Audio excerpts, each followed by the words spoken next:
지난 한 주 건강하게 보내셨습니까? 여러분의 건강을 지키는 TV닥터 인사이드 곽동원입니다. 저희 프로그램에서 허리 수술 혹은 디스크 수술에 대해서는 여러 차례 말씀을 드린 적이 있었는데요. 오늘은 수술 말고 조금 다른 방법에 대해서 말씀을 드리려고 합니다. 허리 수술을 오래 하신 선생님들이 공통적으로 하시는 말씀이 수술이 만능이 아니더라라는 생각을 공통적으로 하신다고 하거든요. 그래서 자체적으로 개발하신 여러 가지 시술법들이 있습니다. 오늘 그 시술법들 자세하게 설명을 드리도록 하겠습니다. 친절한 오늘의 닥터 이분께 여쭤보지요.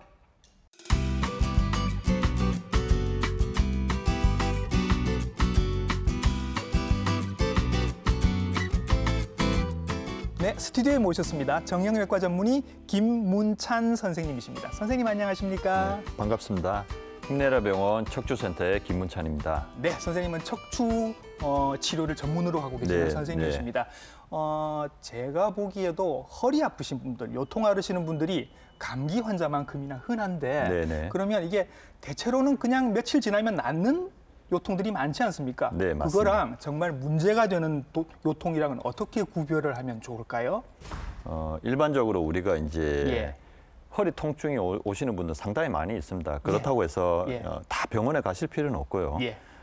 대부분이 이제 우리가 감기에 걸리듯이 요통이라 하는 게 단순하게 오는 경우가 상당히 많이 있습니다. 그런 경우에는 특별히 원인을 찾을 필요도 없고 보통 제가 환자분들에게 한 2주라 얘기합니다. 2주? 2주 정도 안에 해결되면 보통 병원에서 어떤 검사라든지 그런 게 필요 없고요. 2주 정도 지났는데도 뭐 해결되지 않은 통증이 계속 지속된다든지 이런 경우에는 우리가 병적인 상태를 고려해야 한다라고 말씀드리고 있고, 그래서 이제 가장 흔한 이제 질환 중에 이제 허리 디스크, 뭐 나이 드신 분들은 협착증, 뭐 심지어 변형이 온 분도 있고요. 여러 가지 형태로 이게 2주 이상 통증이 지속되는 이유를 저희가 찾아봐야 됩니다. 직접 선생님이 환자들을 보시면 허리 디스크 환자가 점점 많아지고 있다는 느낌이 드시나요? 네, 뭐 최근에 뭐 100세 시대지 않습니까? 그렇죠. 100세 시대다 보니까 평균 수명이 늘어났고요.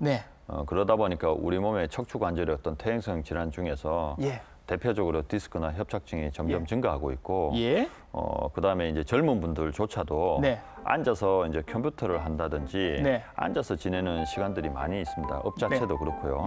그러다 보니까 저희가 이제 보건복지부 심사평가원에서 조사한 결과를 보면 15년 사이에 2배 이상 증가했다. 그러네요. 라고 통계 결과도 있습니다. 자, 디스크 얘기는 많이 하는데 정확하게 어떤 건지 짧게 좀 설명을 해주실까요? 튀어나오는 거죠? 튀어나오는 거. 네, 맞습니다. 허리 디스크라 하는 건 해부학적으로 뼈하고 뼈 사이에 쿠션 역할을 해주는 게 허리 디스크인데 그것이 문제가 되었을 때 우리가 허리 디스크, 일반인들이 얘기하는 허리 디스크 병이라고 할 수가 있죠. 그래서 이제 타이어로 제가 비교를 많이 하는데요. 타이어에 뻥꾸가 난다든지 타이어에 딸뜬다든지 이런 경우에는 역시 디스크에 구멍이 날 수도 있고 디스크가 닳아서 오래 서서 높이가 낮아질 수 있거든요. 이런 모든 것들을 우리가 일반적으로 허리 디스크라 얘기합니다. 타이어랑 비교하는 거 이거 좀 신박하네요, 선생님. 그럼 이렇게 해서 여러 가지 단계별로 디스크 질환도 뭐 1단계, 2단계 이렇게 나눈다고 하는데 그림이 지금 나오고 있으니까 그것도 설명을 좀 부탁드리겠습니다. 이제 디스크도 이제 여러 가지 1단계부터 쉽게 해서 4단계까지 제가 일반적으로 우리가 의학적으로 분리를 하는데요. 1단계는 이제 정확히 얘기해서 디스크의 어떤 변성만 오는 경우, 원래는 이제 화이트 디스크가 정상인데 블랙 디스크 변성이 오는 경우를 1단계 색이 변해요. 색이 변합니다. 그리고 이제 두 번째는 뒤쪽에 둘러싸고 있는 인대 자체는 보존되어 있고 그냥 돌출된 단계를 2단계. 그다음에 3단계는 우리가 이제 뒤쪽에 인대가 터지면서 디스크가 탈출됩니다. 탈출되는 단계를 3단계라고 말하고 있고요. 4단계는 이제 탈출된 그 디스크가 완전히 독립된 경우, 그걸 격리라는 용어를 쓰는데 격리된 단계를 저희가 4단계라 명칭하고 있습니다. 이런 경우가 선생님 있을 수 있을 것 같습니다. 1단계인데 너무 많이 아파하시는 분이 계세요. 반대로 4단계인데 아파야 될 것 같은데 하나도 안 아프신 분이 있습니다. 맞습니다. 다 치료합니까? 그러지 않습니다. 일단은 우리가 치료의 방법을 결정하는 데 있어서는 네. MRI보다는 이제 환자의 어떤 임상 증상에 이제 좌우돼서 결정이 아파하시는 게 더 중요하군요. 네, 맞습니다. 이제 탈출이 되어 있더라도 이제 증상이 거의 경미한 경우도 상당히 많이 있습니다. 그런 경우에는 우리가 약물 치료만 해도 충분히 해결할 수가 있고요. 디스크 변성만 오는 1단계인데도 119 타고 오시는 분도 있습니다. 그런 분들은 조금 적극적으로 통증을 조절해 주어야지 일상생활로 빠른 복귀가 가능하기 때문에 굳이 이제 우리가 MRI에서 보이는 병의 단계와 치료의 어떤 방법은 일치하지는 않습니다. 네. MRI로 아무리 많이 튀어나와 보여도 증상이 없으면 치료할 필요가 없으시다는 말씀이신 거죠. 근데 별로 안 튀어나와 있는데 되게 아파하신다. 아파하시는 증상이 선생님 주로 어떤가요? 허리 디스크이신 분들은? 허리 디스크는 이제 여러 병이 마찬가지로 여러 가지 다양한 증상이 나타나고 개개인마다 다르게 나타날 수가 있습니다. 그게 이제 대표적으로 허리 통증인데 허리 디스크 병인데 허리 통증이 있을 수도 있고 없을 수도 있고요. 그다음에 엉덩이만 아파하는 분도 있고요. 엉덩이만. 그리고 이제 조금 더 이제 종아리만 아파하는 분도 있고요. 종아리 통증. 아니면 이제 방사통이라고 엉치부터 다리까지 뻗치는 통증이 있는 분도 있습니다. 근데 이제 만약에 이제 조금 더 이제 심각한 상황으로 병이 이제 커지면 우리가 운동신경이 마비가 된다. 발목 힘이 떨어져서 약해진다든지 또는 아니면 드물지만 이제 더 심한 경우에는 대소변에 어떤 장애가 오는 경우도 있습니다. 소변을 못 보셔서 응급실로 오시는 분들도 맞습니다. 있다고. 그런 분들은 이제 대부분 굉장히 뭐 디스크로 치면 굉장히 많이 탈출된 경우에 해당되기 때문에 그런 경우 응급 수술에 준해서 저희가 치료를 하게 됩니다. 그래서 이런 증상이 있는 허리 디스크 환자들을 옛날에는 다 열고 들어가서 이렇게 수술을 크게 하고 했었는데 요즘은 점점 그게 덜해지고 짧게 간단하게 하는 시술이 많아지고 있다고 얘기를 들었습니다. 맞습니다. 최근까지 개발이 된 어떤 시술법들이 있는지 좀 설명을 해주실까요? 네, 이제 디스크라 병 자체도 원래는 이제 의학적으로 우리가 수술 아닌 방법으로 90%가 해결되는 게 자연 경과라 얘기하는데 그냥 놔둬도 90%는 그냥 놔둬도 좋아진다. 이제 자연 경과상 90%가 좋아집니다. 그렇지만 이제 최근에는 빠른 일상으로의 어떤 복귀를 해야 되기 때문에 저희가 이제 수술 아닌 방법을 이용을 해서 환자분의 어떤 통증을 빨리 조절해 준 다음에 일상으로 빨리 복귀할 수 있도록 여러 가지 도움을 드리고 있는데 최근에 이런 성향 때문에 저희가 이제 외과의조차도 수술 아닌 여러 가지 시술 방법들에 대해서 많이 환자분들에게 적용시키고 있습니다. 대표적으로 이제 우리가 흔하게 얘기하는 약물 치료도 있지만 신경 주사, 일반적으로 이제 허리에 주사를 주는 방법도 있고요. 요즘은 이제 특수 카테터 같은 걸 이용을 해서 이제 허리에 어떤 다발성 병변이나 그런 거를 동시에 그리고 이제 기저 질환이 있는 고령 분들에게도 수술 아닌 방법으로 허리 어떤 병을 이제 빨리 치료할 수 있는 여러 가지 시술들이 개발되어 있는데 그 중에 대표적으로 우리가 신경 성형술, 그 다음에 이제 협착증이 동반된 경우에는 풍선 성형술 이런 방법들을 많이 쓰고 있습니다. 시술법 하나하나 이제 알아보도록 할게요. 가장 먼저 신경주사라고 하는 건데 이게 선생님 흔히들 헷갈리는 게 신경주사 그냥 주사하니까 엉덩이에 맞는 주사, 어깨에 맞는 주사, 뭐 뼈 주사 이런 거란 용어도 좀 헷갈립니다. 이건 좀 다른 거죠, 선생님? 엄밀히 얘기하면 이제 다르죠.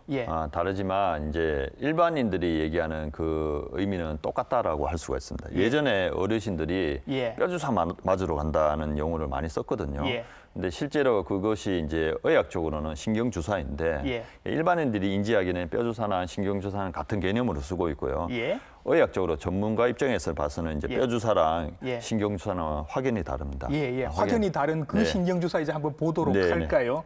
지금 환자 한 분이 뼈만 보이는 채로 지금 앞에 엎드려 계십니다. 지금 이렇게 엎드리게 계신다고 보고 지금 신경주사 놓으시는 거 한번 보여주시죠, 선생님. 네, 이제 여기 이제 신경 주사를 놓는 주사침이고요.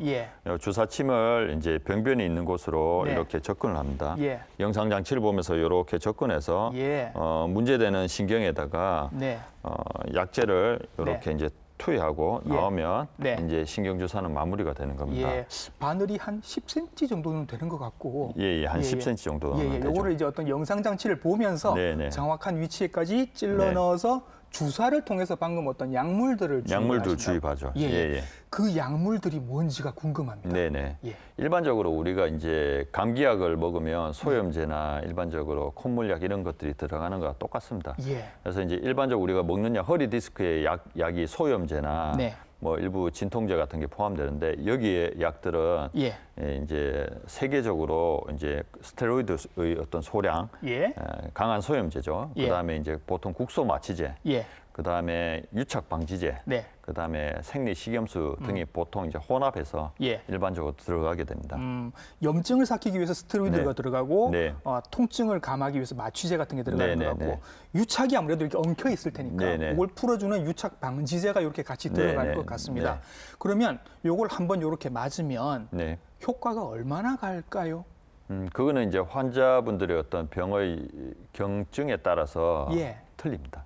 그래서 이제 가벼운 감기에 걸리면 우리가 약 한두 첩 먹고 낫듯이 그리고 이제 병의 단계가 깊다면 1주, 2주간 계속 치료를 해야 되는 원리랑 똑같습니다. 이게 딱히 정해져 있는 이제 어떤 치료 효과의 기간이라 하는 건 단정 지을 수는 없고요.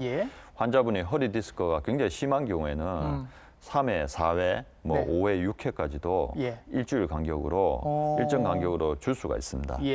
운이 좋으시면 한 번에 나을 수도 있는 일이고 그런데 이게 여러 번 맞으시면 스테로이드가 지금 들어가지 않습니까? 이게 나중에 뭐 너무 많이 맞아서 문제가 되거나 할 수도 있나요? 네, 맞습니다. 이제 많이 맞으면 무엇이든지 문제가 됩니다.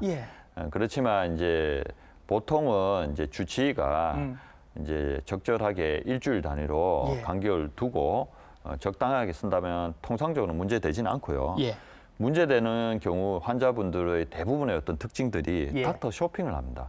닥터 쇼핑요? 네, 닥터 쇼핑. 그래서 이 병원에서 잘 안 나오면 저 병원 가고 저 병원에서 잘 안 나오면 또 다른 병원 갑니다. 그런 경우에 이제 주사제가 간격도 조절되지 않고 과다하게 투여되는 경우가 많기 때문에 그런 경우 이제 스테로이드로 인한 어떤 약간 부작용이 발생하는데 대표적으로 이제 스테로이드는 굉장히 좋은 약이지만 반복적으로 많이 쓰게 되면 면역이 억제됩니다. 면역이 억제되다 보면 우리가 염증이 생길 수가 있습니다.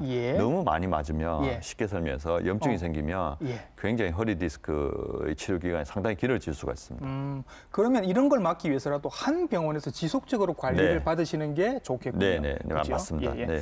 아무리 간단하게 주사 한 방 맞고 끝나는 것처럼 보이지만 막 돌아다니시면서 여러 번 맞으시는 건 나중에 부작용을 일으킬 수도 있다. 맞습니다. 요거는 알아두시면 좋을 것 같고.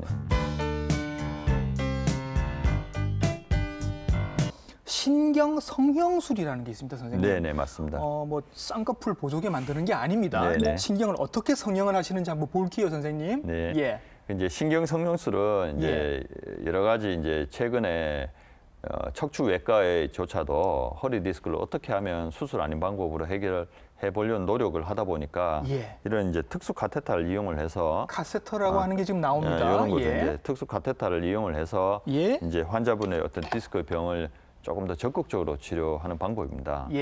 제가 이제 모형을 갖고 보여드리면 이제 특수 카테터를 이용해서 환자분이 수면 마취도 아니고 국소 마취만, 피부 마취만 해서 이렇게 이제 병변으로 이렇게 접근합니다. 그 꼬리뼈 쪽으로 들어갑니다, 그죠? 꼬리뼈로 접근해서 이 병변이 있는 곳에 가서 쭉 올라가서 약을 뿌리게 되고요. 그다음에 또 이제 그 위에 또 병이 있다면 또 동시에 진행할 수가 있습니다. 이거 여러 군데 병변이 있을 때 좋을 것 같아요. 다발성 병변이 있는 경우에 한꺼번에 이 카테터를 이용해서 한꺼번에 이제 치료를 할 수가 있지만 주사 치매의 경우에는 이제 여러 군데 병변이 2군데, 3군데면 주사를 여러 군데 찔러야 되는 단점이 있습니다. 그래서 이제 카테터를 이용해서 하게 되면 아무래도 이제 주입되는 약제 자체가 이제 액체이기 때문에 액체가 고이게 할 수 있는 능력이 카테터가 훨씬 더 뛰어납니다. 그러다 보니까 약제의 전달도 조금 더 정확히 할 수가 있고요. 근데 이제 주사침의 경우에는 우리가 이제 주사침을 정확하게 줬다 하더라도 환자분들의 어떤 자세나 그런 이제 컨디션에 따라서 약제가 조금 정확성이 떨어질 수가 있습니다. 그런 장단점이 있고요. 영상을 한번 보시게 될 텐데 이 영상을 보면 말씀하신 그 카세타가 쭉 들어가서 약을 지금 뿌립니다, 그죠? 약을 뿌리고 나니까 전체적으로 적셔져서 이렇게 뭔가 좀 가라앉는 것 같은 느낌이 듭니다. 저게 뭘 얘기하는 거예요? 그렇죠. 이제 디스크가 나오고 협착증이 있는 경우에는 결국은 신경이 뒤쪽에 눌리기 때문에 부어 있습니다. 아, 부어 있다. 부어 있는 경우에 이제 우리가 어떤 이제 팔에 돌이 떨어졌다고 생각하면 팔이 붓죠. 부어 올라오죠. 그런 거랑 똑같은 원리죠. 이제 부어 있는 신경에 약제를 투여해서 염증을 가라앉히고 부종을 가라앉히죠. 그런 의미에서 이제 우리가 모양이 바뀌기 때문에 아까 말씀드렸다시피 신경 성룡술이라는 용어를 쓰기도 하고요. 뭐 유착 박리술이라는 용어를 쓰기도 하고 여러 가지 이제 용어는 다양하게 쓸 수가 있습니다. 그렇게 해서 약물을 뿌려주고 부어 있던 게 쭉 가라앉으니까 모양이 바뀐다. 그래서 성형이라고 부르는 거군요. 네, 맞습니다. 이게 신경 유착 박리술이라는 건 뭔가 이렇게 박리한 것 같지는 않은데 이거 자체로도 그냥 박리한 것 같은 효과가 난다 이런 얘기인가요? 네, 그렇죠. 이제 아무래도 그냥 주사만 쓰는 것보다는 카테타를 쓰게 되면 제가 배수관의 비유를 많이 하는데 이제 배수관에 이제 찌꺼기가 많이 꼈는데 물만 뿌리면 이제 찌꺼기가 이제 떨어지는 확률이 떨어지는데 유착된 그런 찌꺼기들이 근데 이제 카테타를 쓰면 배수관으로 들어가서 이제 그 찌꺼기에 있는 부위에 밀어준다고 생각하시면 그렇죠. 그러면 아무래도 유착이 조금 방리되는 효과가 있고 들어가는 약제 자체 중에도 유착 방지제가 있기 때문에 아무래도 유착으로 인한 통증을 해결할 수도 있습니다. 무언가 조금씩 지금 말씀하시면서 효과가 조금씩 더 좋아지는 것 같은 느낌이 듭니다. 풍선 확장술, 이건 뭐 풍선을 통해서 어떻게 확장을 한다는 얘기인 것 같습니다. 네, 맞습니다. 이거는 어떤 용도인가요? 이제 시술하는 동안에 이제 어떤 협착증이 심하신 분들은 공간 자체가 좁기 때문에 약제의 전달 자체가 조금 부정확할 수가 있는데 그러니까 좁다라는 게 보통은 척추 협착증 말씀하시는 협착증이 동반된 디스크가 나와 있는 경우에는 이런 이제 풍선 카테타를 쓰게 되면 제가 이제 카테타를 보여드리면 여기 이제 카테타에서 제일 끝을 한번 보시면 이 끝을 보시면 제가 이제 주사기로 이렇게 주입하면 이렇게 부풀어 오릅니다. 부풀어 오릅니다. 이렇게 부풀어 오는 걸 보이시죠? 그렇죠. 이렇게 부풀리면서 약제를 투여하게 되죠. 이렇게. 그래서 여기 보면 부풀어진 풍선이 보입니다. 그래서 이제 풍선을 이용해서 이제 시술을 하게 되면 협착증이 있는 분들에게 오히려 약제 전달을 조금 더 정확히 할 수가 있습니다. 요즘 저희가 위암 말씀드릴 때도 조기 위암 같은 경우는 내시경으로 들어가서 그냥 바로 그 자리에서 수술을 해서 치료를 하시거든요. 이 생각을 저만 한 게 아닌 겁니다. 맞습니다. 당연히 지금 시술을 하시고 치료를 하시는 선생님들께서도 비슷한 생각을 하시고 이제 드디어 내시경을 척추 수술에도 쓰신다면서요? 네, 맞습니다. 이미 이제 내시경으로 이제 척추 어떤 질환들을 해결하는 거는 굉장히 조금 이제 정립된 상태입니다.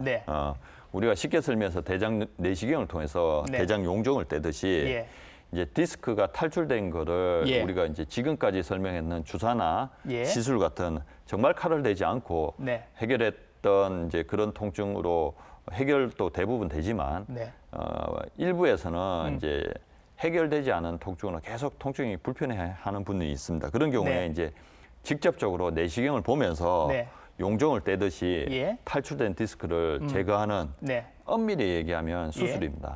그렇지만 이제 척추 내시경을 할 때는 역시나 이제 전신 마취가 필요 없고 그쪽으로 피부 마취를 하면서 환자분과 소통하면서 직접적으로 이제 척추 내시경이라 하는 거를 진행할 수가 있습니다.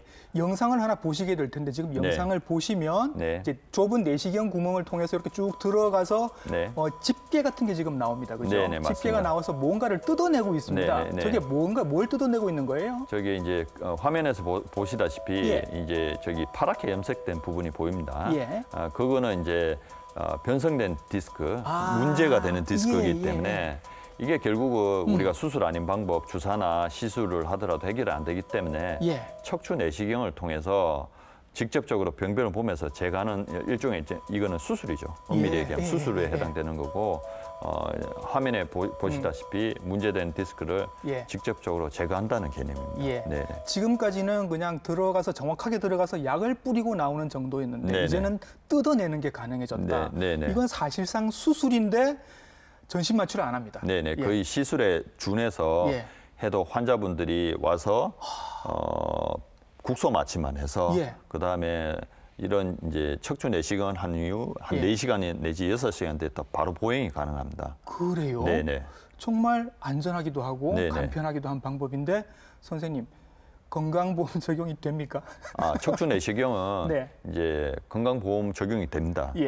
그리고 이제 당연히 이제 절개를 해서 근육의 손상이 없기 때문에 또 바른 재활을 할 수가 있고요. 특히 노인분들이나 그리고 이제 빠른 일상 복귀를 해야 되는 특수한 경우가 있습니다. 그런 경우들은 우리가 이제 비수술이라고 하는 거는 허리 디스크는 결국은 시간을 줘야 되는데 특수한 경우에서는 빠른 재활, 빠른 일상으로 복귀가 필요한 분들은 척추 내시경으로 빨리 디스크를 해결하는 분들도 계십니다.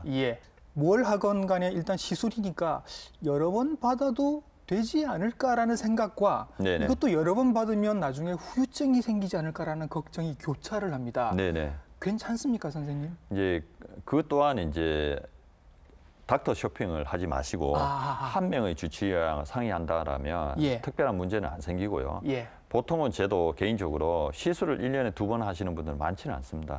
보통 이제 시술을 한 다음에 가볍게 외래에서 치료할 수 있는 주사 치료로 병행해서 집중적으로 해결하면 보통의 허리 디스크는 해결되고요.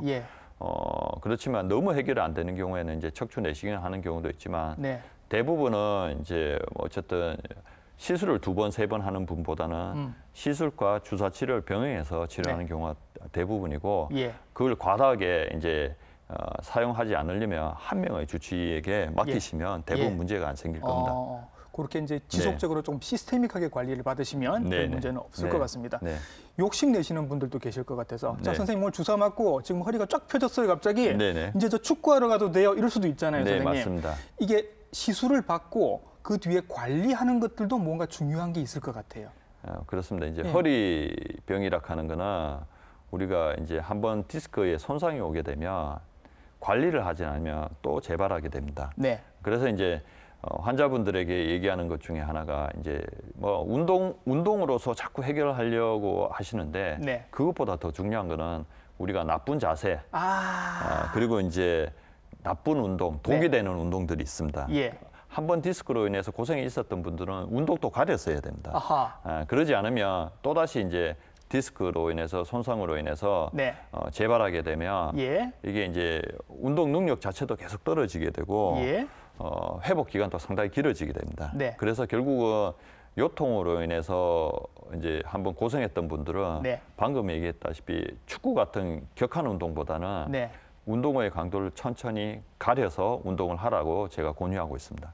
시술은 시술이고 시술 이후에도 이제 계속 관리를 하시는 게 좋은데 좋은 자세를 잡는 게 중요하다라는 말씀을 지금 계속 하고 계십니다. 그러면 평소에 가장 유념하고 있어야 할 자세는 어떤 자세를 가장 저희가 알고 있으면 좋을까요? 그 이제 허리도 이제 나쁜 자세를 버려야 됩니다.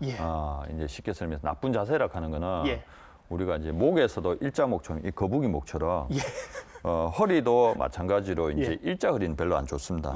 그래서 이제 허리를 이제 전만이라는 용어를 쓰는데 허리를 이제 펴서 뭐든지 이제 자세든 운동이든 유지하는 게 굉장히 중요합니다. 예를 들어서 우리가 일자 허리라든지 아니면 둥근 허리라 얘기하는데 이렇게 자꾸 구부린 상태로 이제 우리가 컴퓨터 작업을 많이 한다든지 요거 안 돼요. 둥근 허리를 만든 경우에는 이 컴퓨터 작업을 한다든지 이런 자세는 좋지는 않고요.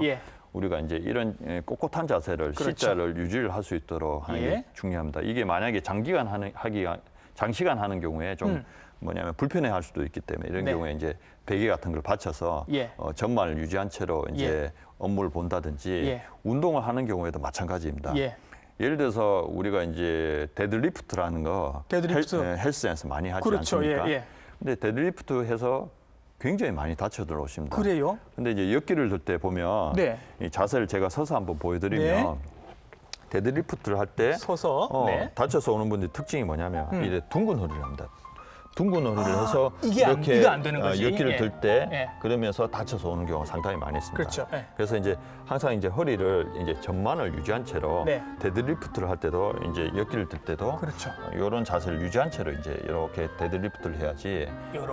이렇게 이렇게 엉덩이만 뒤로 뺐다가 네네, 허리는 쭉 펴고 네, 맞습니다. 이렇게 올라오는 이걸 잘 하셔야 되고. 그러니까 이제 바르지 못한 자세로 운동을 하게 되면 오히려 독이 되는 거죠. 그리고 선생님, 뒤꿈치 드는 게 되게 도움이 된다고 말씀하시던데. 네, 맞습니다. 뒤꿈치 드는 것도 역시나 이제 가볍게 일상생활 속에서 뭐 아무런 도구 없이도 우리가 이제 가볍게 이렇게 이제 운동을 할 수 있는데 이거는 이제 전체적으로 엄밀히 얘기하면 뒤꿈치 드는 거는 종아리 근육을 키워주는 거거든요. 종아리 근육을 키워주는 건데 전체적으로 하체의 근육이 튼튼하게 되면 허리 기립근까지 다 잡아줄 수가 있습니다. 최근에 코어 운동이나 많이 하는데 코어 운동만 해서는 안 되고요. 전체적으로 하체 운동, 뒤쪽에 견갑골 운동 등을 동시에 해줘야지 척추의 전체적인 축이 잡히게 되는 거죠. 그렇죠. 종아리가 제2의 심장이라고 하지 않습니까? 네, 맞습니다. 서 계실 때 그냥 아무 때나 그냥 이렇게 하실 수 있는 운동입니다. 네, 맞습니다. 이렇게 좋은 운동을 우리가 안 하고 있었던 거지요. 네, 맞습니다. 그리고 또 집에 하나씩 다 갖고 계시는 게 이 세라밴드 같은 이런 탄력 밴드들입니다, 선생님. 네, 맞습니다. 요거 가지고도 저희가 허리 강화할 수 있는 운동이 있다고요. 네, 맞습니다. 이게 이제 세라밴드인데 이런 이제 고무밴드, 특히나 이제 연세 많으신 분들은 우리 헬스장이나 어떤 장소에 가서 운동하기가 불편한 경우가 많이 있습니다. 그래서 맨손으로 운동을 한다든지 아니면 이런 가벼운 고무 밴드를 이용하면 이제 여러 가지 운동법을 할 수 있는데 제가 몇 가지만 보여드리겠습니다. 그래서 이제 이 고무 밴드를 이용해서 엉덩이 근육을 키워주는 방법은 이제 고무 밴드를 허벅지에 감으셨어요. 허벅지에 감아서 이제 가볍게 이거는 이제 굉장히 안정성이 높은 운동입니다. 그래서 이제 허리병이 있던 분들에게도 엉덩이 근육을 키워주면 허리 자세를 잡을 수 있기 때문에 이렇게 이제 벌려주기만 하면 됩니다. 이렇게. 그렇게. 이렇게 하면 굉장히 엉덩이 근육이 굉장히 힙 에비덕션을 얘기하는데 이런 것들을 할 수도 있고요. 그리고 이제 상체 근육도 이 고무 밴드를 이용해서 하게 되면 상체도 한번 키워봅니다. 상체도 할 수가 있습니다. 상체도 요 뒤에 날개뼈 쪽에 걸친 채로 이제 앞쪽으로 가게 되면 견갑골 당겼다가 뒤로 하고 당겼다가 뒤로 할 수도 있고요. 그다음에 이걸 올렸다가 그것도 되네. 내릴 수도 있고 올렸다가 내릴 수도 있고요. 이 고무 밴드 하나만으로도 여러 가지 운동을 할 수 있습니다. 좋은 운동 몇 가지 말씀을 드렸습니다. 지금 이미 스포츠 즐기고 계신 분들도 많으실 것 같은데 개 중에는 허리에 도움이 되는 운동도 있고 또 도움이 오히려 안 될 것 같은 운동들도 있다면서요. 네, 맞습니다. 그 허리 통증이 없고 지금까지 건강했던 분들은 어떤 운동이든지 큰 문제는 없습니다. 하지만 요통이 있었고 허리 디스크로 한번 고생이 있었던 분들은 운동을 가려서 해야 됩니다. 운동을 가려서 해야 되는 게 일반적으로 허리에 부담이 적은 게 대칭적인 운동입니다. 대칭적인 운동은 이제 일반적으로 걷기 운동, 바르게 걷기 운동, 그다음에 우리가 어깨 통증이 없다라고 하면 수영. 수영도 괜찮고요. 그다음에 이제 자전거 타기인데 실내식 자전거로 등받이 있는 게 좋습니다. 등받이 있는 게 이제 아무래도 허리의 전만을 유지해 줄 수 있기 때문에 등받이 있는 운동을 할 수 있는 고정식 자전거 운동이 이런 게 좌우 대칭인 거고요. 좌우 대칭이고 대칭이 안 되는 것도 있죠. 대칭이 안 되는 것도 있어요. 그래서 이제 우리가 비대칭 운동이라 얘기하는데 얼마 전에 제가 환자분을 얘기 들으면 70세 아버님 되시는 분인데 그분이 골프를 이제 너무 스코어를 올리고 싶어서 연습장에서 반복해서 계속 이제 스윙 연습을 했습니다. 저도 몇 번 하면 허리 아프던데. 그렇게 하다 보니까 디스크가 터져서 왔습니다. 그래서 이제 비대칭 운동을 할 때는 아무래도 이제 뭐 하셔도 되지만 적당하게 하는 거는 큰 문제가 없지만 뭐 여러 가지 골프라든지 볼링이라든지 테니스 피보팅 한다는 개념을 쓰는데 한쪽으로 치우쳐서 하는 운동은 조금 조심해서 해야 됩니다. 조금 조심해서 해야 되고 그분 같은 경우는 이제 골프를 너무 사랑하다 보니까 한 뭐 디스크가 터져서 얼마 전에 오셨습니다. 아이고. 그 상황에서도 저한테 골프 연습 언제 해도 되냐라고 물으시고요. 또. 정말 하고 싶으실 텐데 좋아서 계속 지금 하고 계실 텐데 이분들에게는 이렇게 허리가 안 좋으신 분들에게는 별로 좋지 않은 스포츠겠다. 그런 말씀 드렸습니다. 자, 선생님. 100살까지 살게 생겼습니다. 저희들이 지금. 네, 맞습니다. 허리도 지금 100살을 견뎌야 되게 생겼는데 네. 건강하게 허리 100살까지 쓸 수 있는 방법이 있을까요? 방법은 아주 쉽습니다. 근데 조물주가 네. 원래 이제 허리는 100살 동안 잘 쓰도록 만들어 놓았습니다. 원래 그래요? 원래 놨는데 예. 이제 인간들이 이제 나쁜 자세, 예. 독이 되는 운동을 자꾸 하다 보니까 네. 중간에 자꾸 고장이 나는 겁니다. 예. 그래서 이제 바른 자세로 30분 걷기 운동, 예. 허리를 꼿꼿하게 편 채로 30분 걷기 운동, 예. 여러 가지 코어 근육뿐만 아니라 하지, 하체 그리고 상체 운동 30분 근력 운동을 한다라고 하면 예. 대한민국 전 국민이 100세까지 팔팔한 허리를 지킬 수 있다는 걸 명심하셔야 됩니다. 예, 건강하게 허리 100년 쓰는 방법 그리고 허리 시술에 대한 여러 가지 방법들 자세하게 오늘 나와서 설명을 해주셨습니다. 정형외과 전문의 김문찬 선생님이셨습니다. 선생님 수고 많으셨습니다. 네, 감사합니다. 네. 자, 좋은 거 10가지 하는 것보다 나쁜 거 하나를 안 하는 게 더 중요한 겁니다. 당장 지금 허리 꼿꼿하게 펴시고요. 그리고 담배는 허리 디스크에도 안 좋다라고 말씀을 드린 기억이 납니다. TV닥터 인사이드 다음 주에 좋은 정보로 인사드리겠습니다. 감사합니다.